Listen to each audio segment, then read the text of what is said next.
Hello everyone, welcome to Shiva coaching classes and career academy. आज friends हम उपनिषद के बारे में देखेंगे। उपनिषद का जो शाब्दिक अर्थ है वो होता है गुरु के समीप निष्ठापूर्वक बैठना। क्या होता है?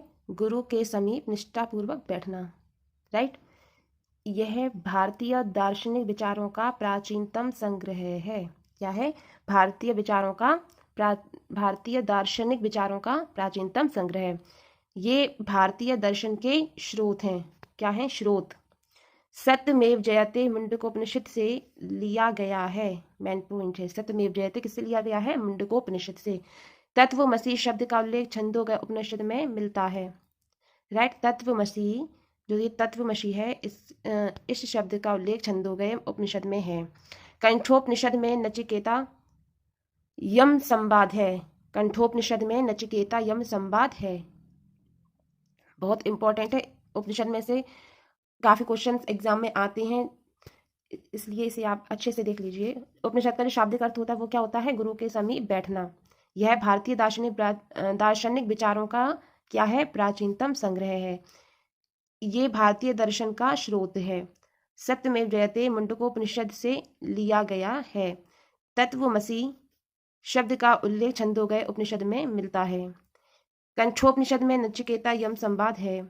वेदांग संहिता के अर्थ को सरलता से समझने के लिए इनकी रचना हुई है। इनकी संख्या कितनी है? 6। फर्स्ट है इसमें शिक्षा। क्या है? शिक्षा। शिक्षा क्या है? वैदिक मंत्रों के शुद्ध उच्चारण और शुद्ध स्वर क्रिया की विधि। क्या है? वैदिक मंत्रों के शुद्ध उच्चारण और शुद्ध स्वर क्रिया की विधि। नेक्स्ट है कल्पसूत्र। कल्पसूत्र क्या है? वैदिक विधि विधान। क्या है? वैदिक विधि विधान। व्याकरण। व्याकरण में शब्दों की मीमांसा करने हेतु पाणिनि ने अष्टाध्यायी की रचना की। किसकी रचना की? अष्टाध्यायी की। किसने की? पाणिनि ने। पाणिनि के सूत्रों पर पतंजलि ने महाभाष्य लिखा। पाणिनि के सूत्रों पर पतंजलि ने महाभाष्य लिखा। निरुक्त। निरुक्त क्या है? क्लिष्ट वैदिक शब्दों की व्याख्या हेतु यास्क द्वारा निरुक्त की व्याख्या। क्लिष्ट वैदिक शब्दों की व्याख्या हेतु यास्क द्वारा निरुक्त शब्दों की व्याख्या, राइट। ज्योतिष्य। ज्योतिष्य क्या है? ग्रहों और नक्षत्रों का अध्ययन करके सही समय ज्ञात करने के लिए इनकी रचना हुई है। छंद। छंदों के नाम संहिताओं और ब्राह्मण ग्रंथों में मिलते हैं। छंदों के नाम संहिताओं एवं ब्राह्मण ग्रंथों में मिलते हैं। छंद शास्त्र पर पिंगल मुनि का ग्रंथ छंद सूत्र है, राइट। फिर से एक बात देख लेते हैं। उपनिषद। उपनिषद क्या है? उपनिषद का जो शाब्दिक अर्थ है वो है गुरु के समीप निष्ठापूर्वक बैठना। यह भारतीय दार्शनिक विचारों का प्राचीनतम संग्रह है। यह भारतीय दर्शन का स्रोत है और सत्यमेव जयते मुंडकोपनिषद से लिया गया है। तत्वमसी शब्द का उल्लेख छंदोग्य उपनिषद में है। कंठोपनिषद में नचिकेता यम संवाद है। वेदांग।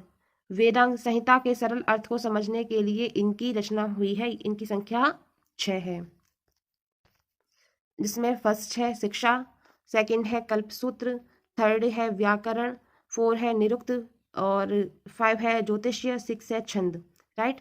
शिक्षा में वैदिक मंत्रों के उच्चारण और शुद्ध स्वर क्रिया की विधि है। कल्पसूत्र वैदिक विधि विधान है। व्याकरण शब्दों की मीमांसा हेतु पाणिनि ने अष्टाध्यायी की रचना की। पाणिनि के सूत्रों पर पतंजलि ने महाभाष्य लिखा। निरुक्त क्लिष्ट वैदिक शब्दों की व्याख्या हेतु यास्क द्वारा अनिरुक्त की व्याख्या। ज्योतिष ग्रहों और नक्षत्रों का अध्ययन करके सही समय ज्ञात करने के लिए इसकी रचना हुई है। छंद। छंदों के नाम संहिताओं एवं ब्राह्मण ग्रंथों में मिलते हैं। छंद शास्त्र पर पिंगल मुनि का ग्रंथ छंद सूत्र है, राइट। फ्रेंड्स, ये थी उपनिषद के बारे में इम्पोर्टेंट जानकारी।